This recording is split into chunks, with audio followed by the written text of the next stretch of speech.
Good afternoon. This is BA Nagesh, retired addition secretary, Team IAS Network.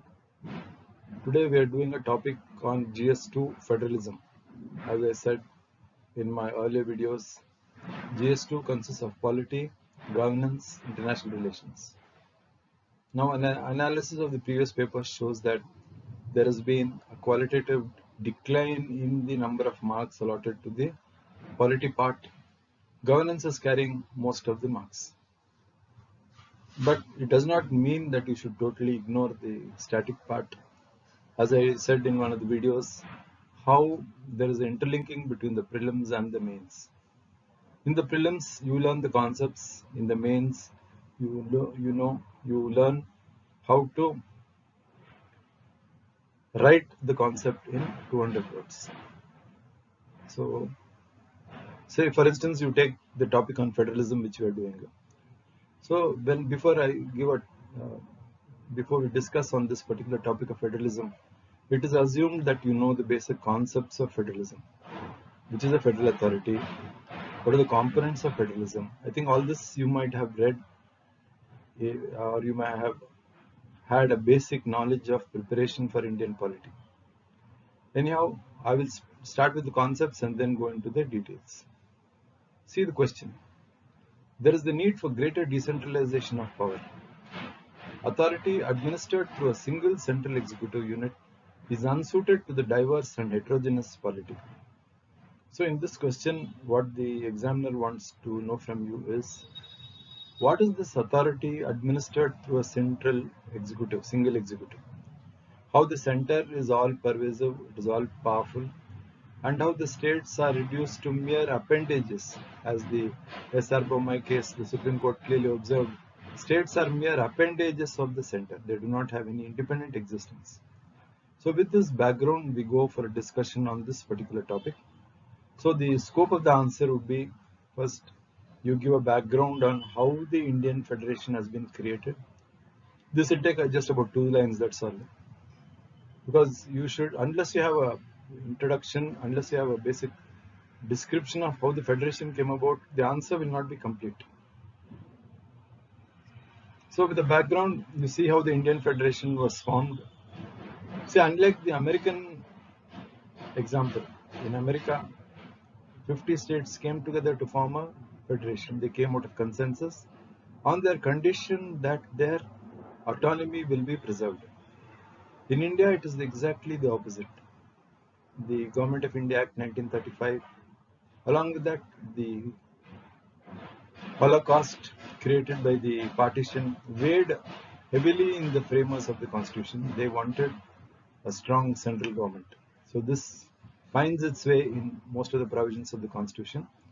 So basically, our federation is tilted in the favor of the center. More correctly, we can, instead of calling it as a federal form, we can call it as a quasi-federal form, more akin to the Canadian type, where the central government is all powerful. See Article 1. Article 1 says India is a union of states. That is all. The states are not given any dominant position in the federal setup. They are just a union working under the central government. Now we have the 7th schedule, threefold distribution of powers, the union list, state list, concurrent list. Subjects of all India importance come in the union list, like defense, currency, external affairs. Issues of state importance, like local government, law and order, police, come in the state list. Subjects of mutual concern come in the concurrent list. So this introduction, it will take about 2-3 sentences, 2-3 lines. So what you have to stress in the introduction is, you have to show that the Indian Federation is different from the other traditional federations, in that centralization is the dominant theme.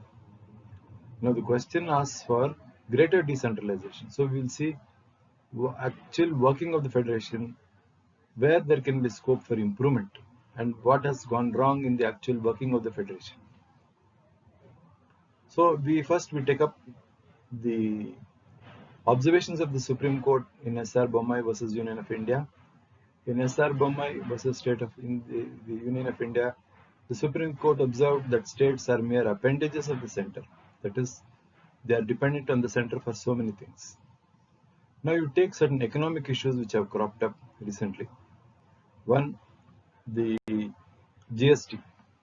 After the GST was introduced, see now what is happening is survival of the states is depending on the center, especially in economic issues, and it is pointed out more than 4 months compensation amounting to 40,000 crore rupees has still to be released to the states. So, in the absence of funds, states cannot create their own welfare packages, or states cannot tailor in their own compensation packages, especially in the background of the pandemic, because of paucity of funds. And what has happened is the state governments are compelled to incur expenditure on central government schemes, which is not the intention. So the first economic issue, as I told you, background of GST, how the dues to the states are not released, and the states are not able to formulate their own welfare packages. Then you take the 14th Finance Commission recommendations.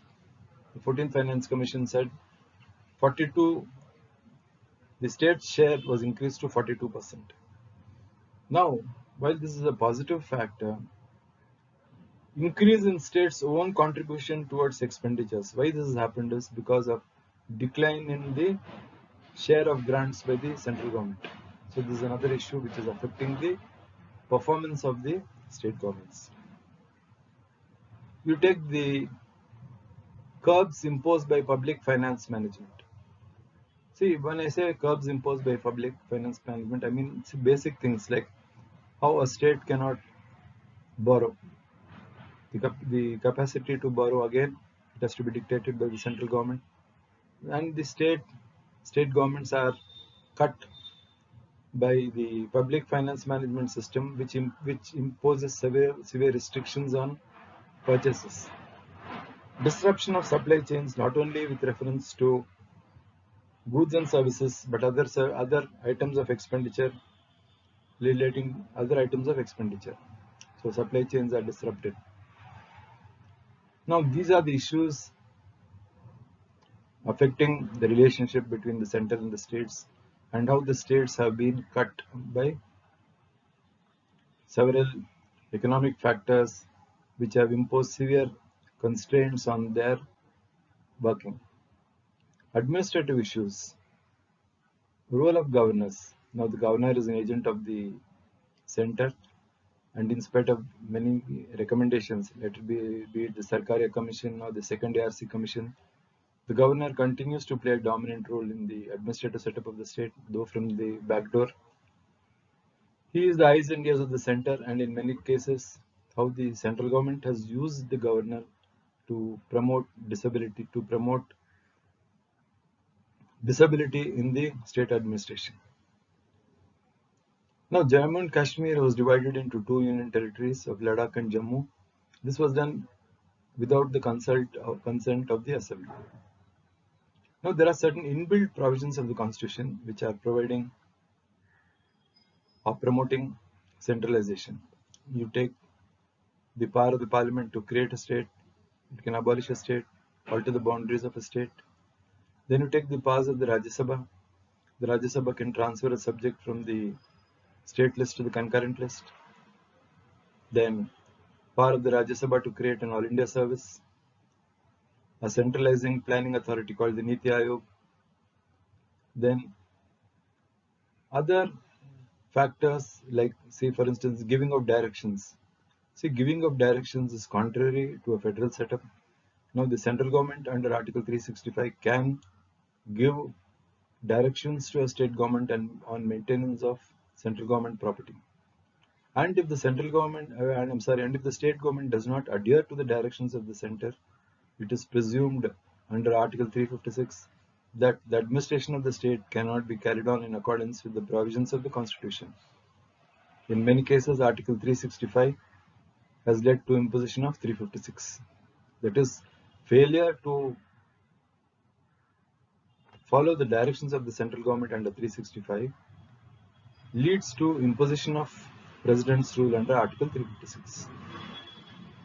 So these economic issues and administrative issues are actually, they are impairing the functioning of the federal setup. Now we have regional parties in place in the south. Apart from a one-party dominated setup at the center and inside and majority of the states. In other states, regional parties are there. So this is uh, unless the center gives managerial freedom to the states, the working of the federal system will be severely affected. Now, it is not only the center giving managerial freedom to the states have to act accordingly, give managerial freedom to the local bodies. This is the spirit of the 73rd Amendment, which created the rural local bodies, and the 74th Amendment, which created the urban local bodies. So, decentralization, not only in finance but also in administrative matters, will help the smooth functioning of the federal setup. So, because the question says, when it is administered through a single central executive unit, it is unsuited to the diverse and heterogeneous polity. That is correct. But in this particular question, you will have to show how the Indian system, the Indian federalism, is, as Jennings pointed out, it is a federation with a strong centralizing tendency. So, keeping that in background, we'll have to analyze this question by showing that how there are inbuilt provisions of the constitution which promote centralization. Apart from that, you highlight the current issues which are coming in the way of proper center-state relations. Now, the talk is of collaborative federalism, cooperative federalism, and how the states have to play a dominant role in the polity. But at the background of all this is the centralizing tendency, because the manner in which the federal system was created, background of partition, communal violence, all this weighed heavily in the background of the framers of the constitution. That is why they proposed a system with a strong centralizing tendency. Then you take the role of the All India services. The All India services, recruited by the center, spend most of their career in the states, again go back to the center. So they follow the policies of they act according to the dictates of the central government. And as I said earlier, it is very difficult to even issue a show cause notice to an All India service official, because the procedure is such you have to follow so many formalities. Okay, coming to the question under discussion, we said how the federal system was created.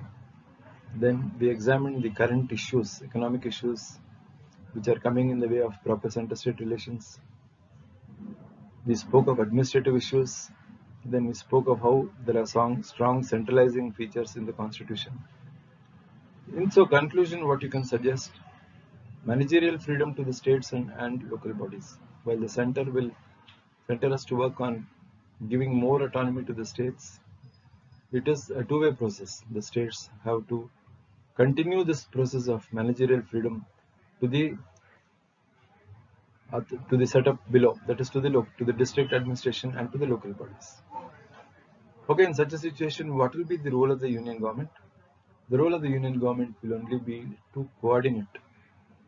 So this is the discussion in brief about